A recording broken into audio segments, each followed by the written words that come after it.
Today, we are on a very specific and special mission to assess the exams and trade tests being conducted by National Industrial Training Authority through our own centers and also through our partners.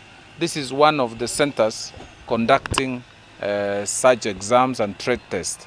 I've been in this morning. We've been to Mumbuni and Mutisia technical institutions, and also here in Machakos technical school for the blind. Trade test or skills and basics and reskilling is a mandate being undertaken by National Industrial Training Authority. And the intention and government objective conducting this trade test is after realization of so many young people who may not have made it in primary and secondary school, may require some basic skills to support their livelihood. And I'm happy in Machakos this April the exam for April-June was welcomed by many people. We have over 18 institutions in Machakos offering this trade test, and we have visited 3 of them today.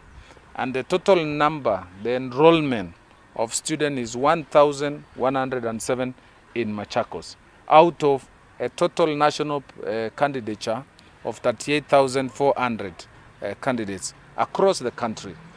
We have offered this trade test across the 47 counties, except one county of Samburu, who we are not able to offer this exam because of the preparedness and the COVID and the impact of COVID on so many activities in institutions in that county. Now, as a ministry, we take this trade test very seriously, and we want to scale up the number of young people graduating or enrolling in these institutions to over 120,000, which means we will be able to address at least 10% of our young people, of our youth, who sometimes have been complaining and raising a lot of concern on employment and also on opportunities.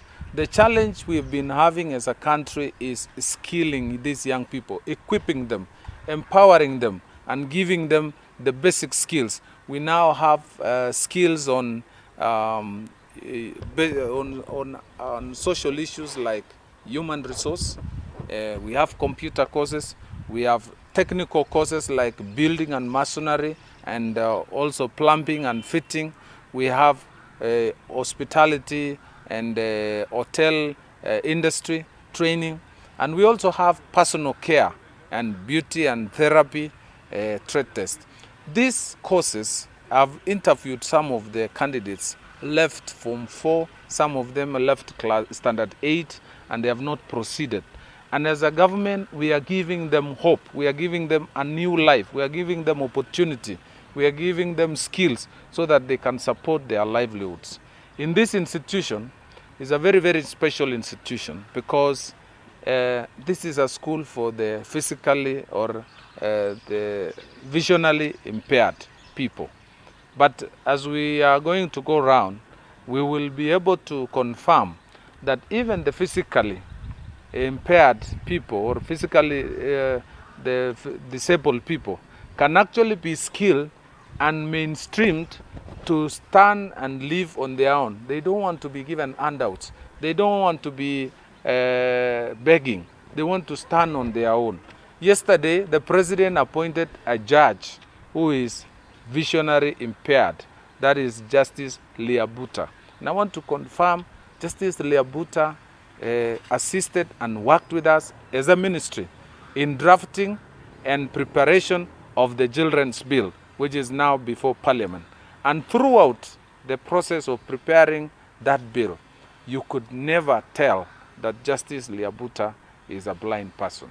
So even the blind, even the physically impaired people can actually be mainstreamed to become productive, integrated in the society, and be part and parcel of our community. So that is why we are here, and I want to thank the county commissioner, and I'm appealing to all of us, county commissioner, the county government, to participate, to work with us, to work with NITA, to work with institutions like these ones, to support young people who may have missed out in other institutions, that life doesn't end with those results. Even those who have dropped can still have a life and a livelihood even after that, because these institutions can actually prepare them. NITA is a government institution which receive funding from the government to support and come up with these courses and oversee the skilling of these people.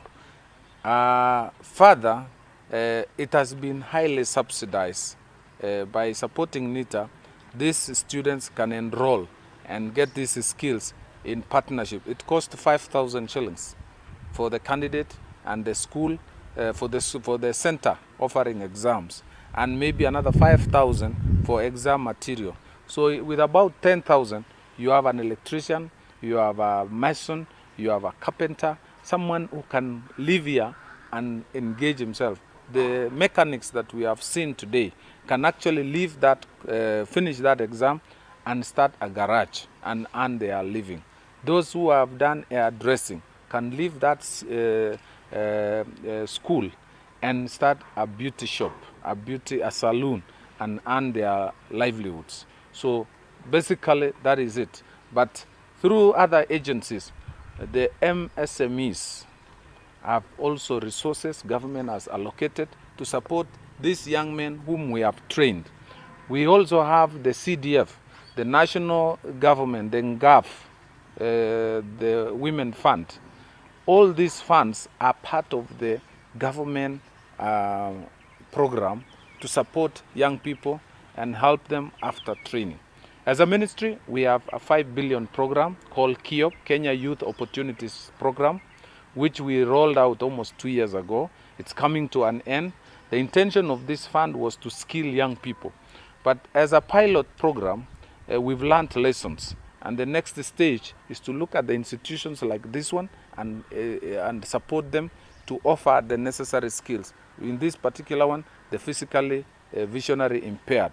But even those private institutions, supporting them, giving them access to cheap financial resources so that they can scale up the facilities. And then enhancing and scaling up government institutions like NITA to increase their centers from Athi River.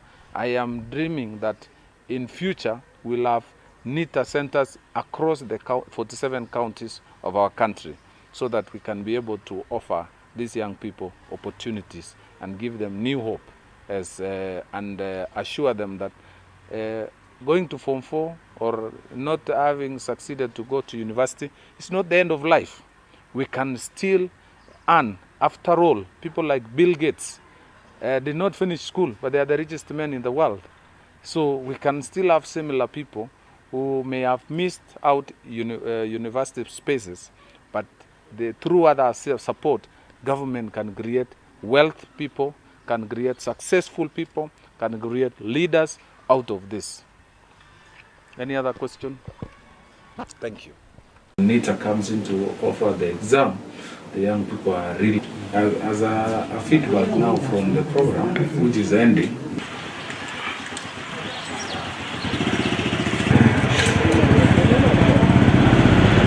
So I think Kijana, you can explain to what do you call them? Those are last. Which is This is what molds. Molds. This is number 42. This is my size. We'll make one and send it. Asante sana. Asante sana.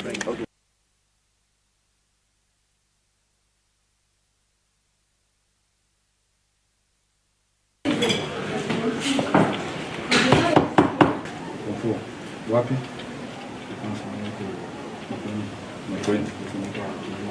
Chelugui. Mwaka gani? 2017. Okay.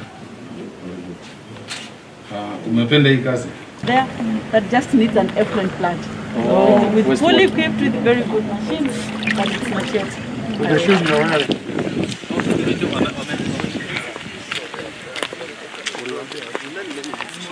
Yes, and some have actually started off.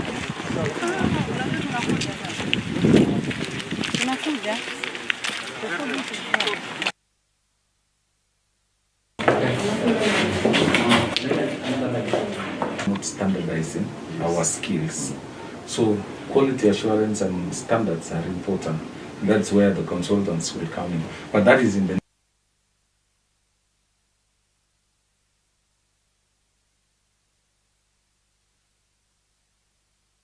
Already processed it. Motor vehicle mechanics grade 2. This one is grade 2. So what I'm assessing here is a task.